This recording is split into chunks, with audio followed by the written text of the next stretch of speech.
ಒಂದು ಕೆಲವು ವರ್ಷದ ಹಿಂದೆ ಮಂತ್ರಾಲಯದಲ್ಲಿ ನಡೆದಂತ ಒಂದು ಘಟನೆ. ಪಾಪ ಯಾರೋ ಒಬ್ಬ ಅಂತೆ, ಅವನು ರಾಘವೇಂದ್ರ ಸ್ವಾಮಿಗಳು ಬೃಂದಾವನದ ಮುಂದೆ ನಿಂತು ರಾಘವೇಂದ್ರ ಸ್ತೋತ್ರ ಒಂದೇ ಸಮನೆ ಹೇಳ್ತಾ ಇದ್ದಾನಂತೆ. ಶ್ರೀ ಪೂರ್ಣಬೋಧ ಗುರುತೀರ್ಥ ರಾಘವೇಂದ್ರ ಸ್ತೋತ್ರವನ್ನೇ ಹೇಳ್ತಾ ಇದ್ದಾನಂತೆ.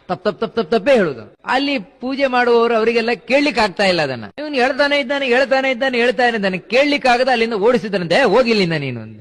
ನಮಗೆ ಕೇಳಲಿಕ್ಕೆ ಆಗುದಿಲ್ಲ, ತಪ್ಪೇ ಹೇಳ್ತಾನೆ, ಸರಿ ಕಲ್ತಿಲ್ಲ ಹಾಗೆ ಹೇಗೆ ಅಂತ. ಪಾಪ ಅವನು ಅಲ್ಲಿಂದ ಹೋಗಿ ತುಂಗಭದ್ರಾ ನದಿ ತೀರದಲ್ಲಿ ಕೂತು ಅದನ್ನೇ ಹೇಳ್ತಾ ಇದ್ದಾನೆ, ಅದು ರಾಘವೇಂದ್ರ ಸ್ತೋತ್ರವನ್ನೇ.